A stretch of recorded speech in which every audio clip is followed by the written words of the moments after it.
What's up, everybody? I'm Matrix Andrea, and we're going to be continuing our Dark Souls 2 New Game Plus playthrough, starting from the Doors of Pharaoh. So I'm going to show my stats, and then I'm going to show my equipment,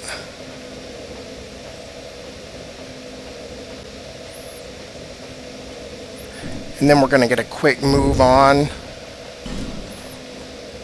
I'm going to work as fast as I can because the plan in this episode is to get all the way down to the Duke's Dear Freja and kill her. So I got to cut through the Royal Army campsite, fight the boss, and then run through Brightstone Cove, Tseldora, and deal with the boss there. That was a lot more delayed than he normally works. As usual, you can roll backstab those guys and usually get away with it. And there's another bonfire up ahead, so I'm not too worried that I took the hit. This is Gavlin's final location, so I'm going to talk to him and stock up on poison arrows, and I'm going to cut all of this out, so give me just 1 second. Alright, so Gavlin won't move after this location, and he sells infinite poison arrows from here, so I stocked up on the poison arrows, and now we're just going to move on. Pretty much going to make a straight run for it.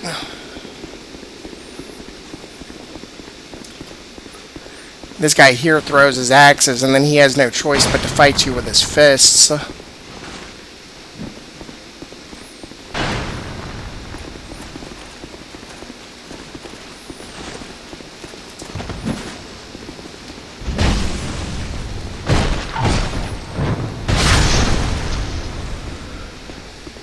And there's a crystal lizard up ahead here. A lot easier to hit now than it was in the original release of the game. In the original release, it was closer to the edge and it would run and fall off before you could catch up to it unless you were really, really lucky. And I didn't do quite enough damage to take him out. The problem with this guy is that he likes to get in your way on that narrow platform and block you. And some of these enemies still spin like they're standing on top of a record player, so it's a little bit tough to roll backstab unless you dodge through one of their attacks like that. That was a major issue that I had with the original release of Dark Souls 2. I don't care that enemies will turn to face you while you're trying to circle around them, but for the love of God, at least give them an animation where their feet are moving, because it looks cheap when they're standing totally still and they're spinning to face you. It actually does look like they're standing on top of a record player, and it just looks very, very cheap. So the Royal Army campsite in the Scholar version, it's got actual Royal soldiers up there, the Falconers, and a lot of junk items over there on the left that I'm going to skip out on because most of it's pointless, and I'm just going to make a run straight for the boss. Be aware of your surroundings. There's 2 big boulders up top, and there's schmuck bait on the side of the cliff right there, so you can actually get a couple of these guys killed by doing that. But if you run over there to pick up the item without paying attention, you're going to get run over and knocked off of the side.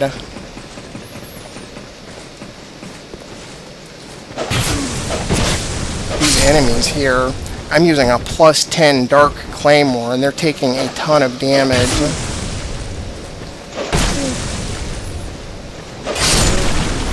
I was trying to be careful that I wouldn't hurt myself doing that. And then you get a whole mob of bad guys here. So a wide arcing weapon really helps. These enemies actually drop the Peasant set, which is one of my favorites. I like the hat, even though I think it decreases your intelligence while you're wearing it. And then Freya herself pops up right here, starting from New Game Plus. She won't be here in a New Game cycle, but New Game Plus she is. I don't know if I'll actually be able to hit her, because I may not be close enough, so I'll see if I can hit her with my bow. Whatever damage you do to her right here actually stays active when you get to the actual boss encounter.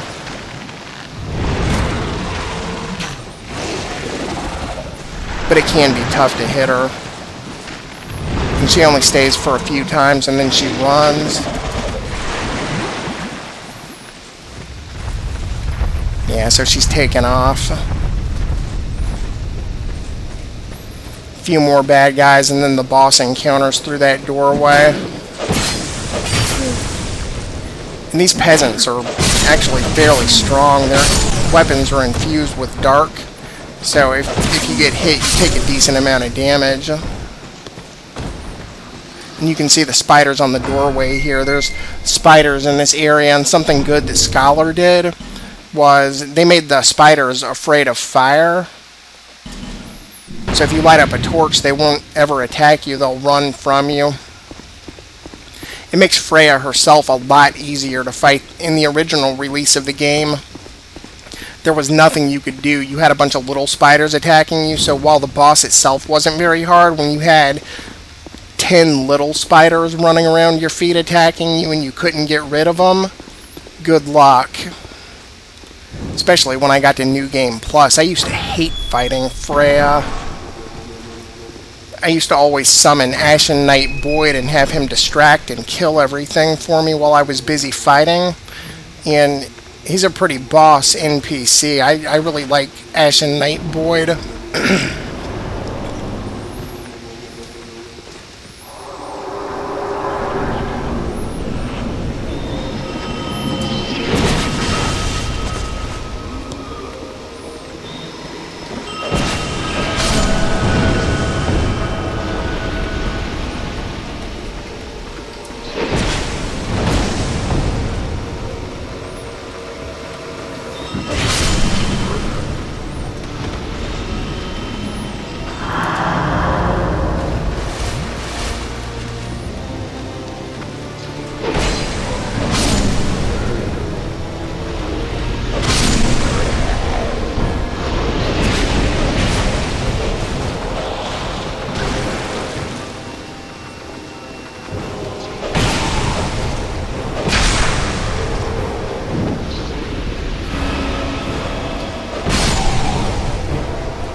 Not much of a boss fight, and I don't really like it to begin with. I hate I hate the motherfucker that's in the middle because he casts a force miracle that blows you back, and the little guys dressed in the white robes, they'll cast healing spells if you don't take care of them fast enough.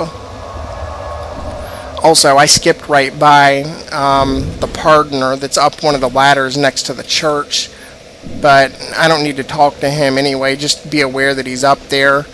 If you run beside the church where you see that message, there's a ladder right there that you can climb up. So starting from here, I'm just going to light up my torch and make a run for it, and I'm going to go straight down to the boss and fight down there.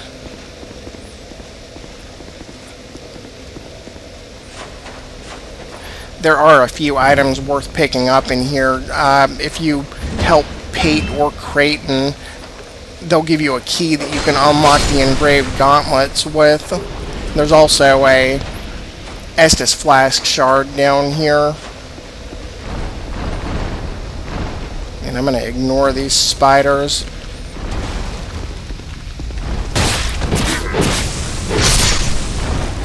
Now, where this message is right here, if you drop off the side, you can get to the bonfire where Ornifex is at, and then you can get boss weapons from her. Yeah, and then Pate and Creighton are in here. So I'm gonna kill that douchebag because I do not like him. I think he's a douchebag asshole, and he's gonna get what's coming to him.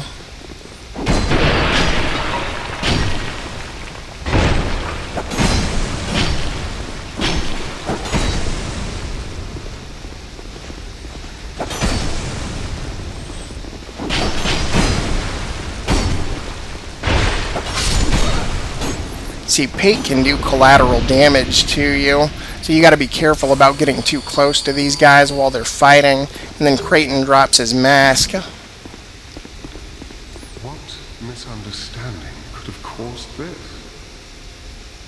Well, thank you. I owe you my life. My little pied-à-terre lies beyond here. You'll find some of my treasures there. Help yourself to those that suit you.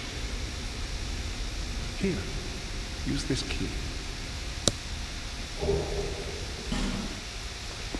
So I think that'll be the only dialogue that I leave in the recording, because I didn't think to say anything about cutting it out before I talked to him. Brightstone Cove's pretty good about leaving chunks for you if you need chunks. Yeah, I'm going to light up my torch again because there's still plenty more spiders in this area.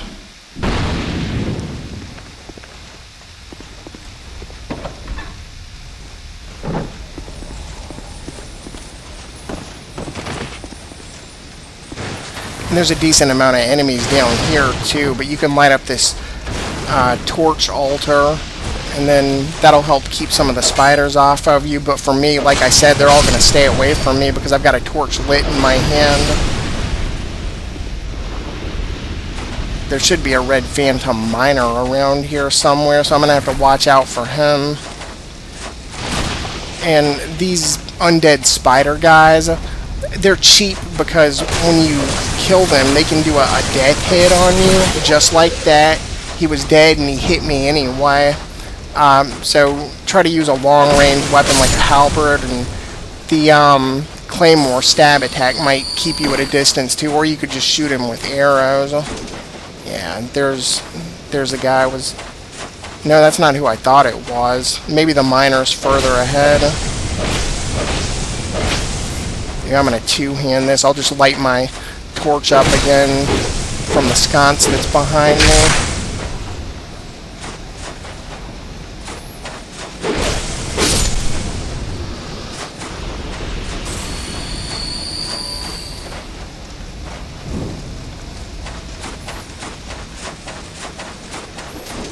So down here on the spike path, you take damage walking on that, but I believe one of those, at least one of those, is chunks that you can pick up.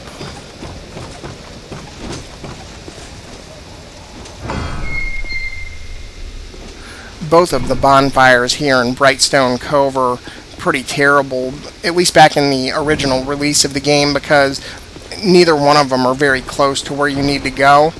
And if you died to Freya, which was likely, you had to make this long suicide run to get back down there and deal with a lot of these spiders attacking you, and there just wasn't anything you could do about it.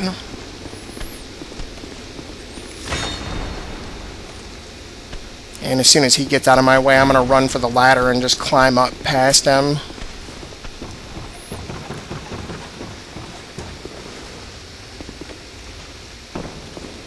Right, so now we're in the home stretch here.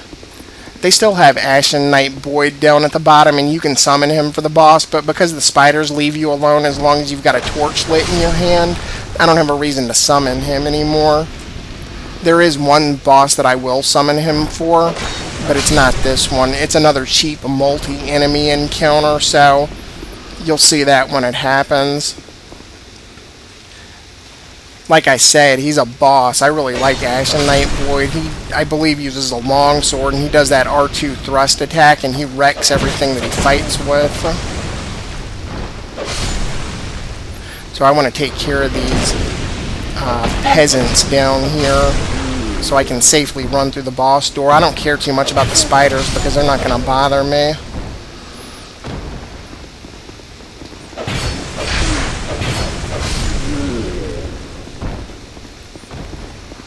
And there's Ashen Knight Boyd's sign there in the corner.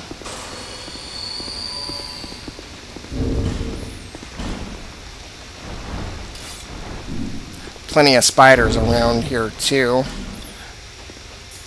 Freya's magic beam is the only thing that I ever need to watch out for, so I'm gonna equip the magic ring to help mitigate the damage if it hits me.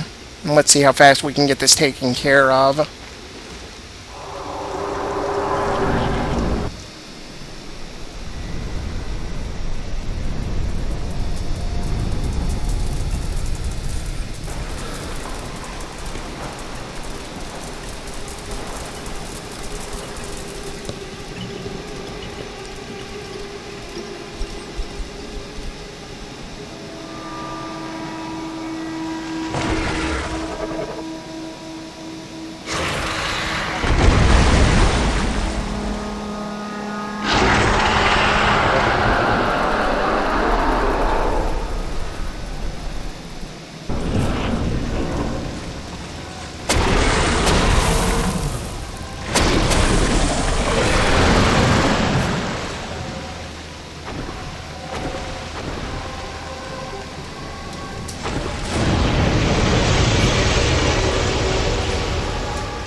much easier than the original game's release. I hated this motherfucker so much in the original release. I'd run all the way down here while I was recording, get killed 2 or 3 times, and I have to keep repeating myself. And at least once a playthrough, when I get into Dark Souls 2, I forget to pick this up. You don't actually get the Great One's soul from Freya itself. It drops down here on the ground out of this dragon's mouth. And like I said, I forget that at least once per playthrough. Later on, when you come back down here after you've got the Ashen Mist Heart from the Ancient Dragon, the spot that's glowing here turns into a stone, and you can enter one of the memories.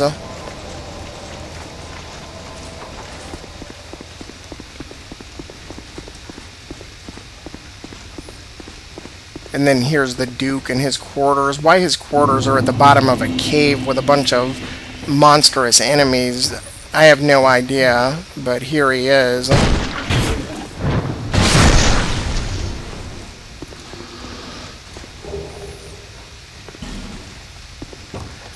Alright, because this should be the 4th primal bonfire I've lit, Aldia is going to pop up out of here, and this almost always scares me at least once when this happens.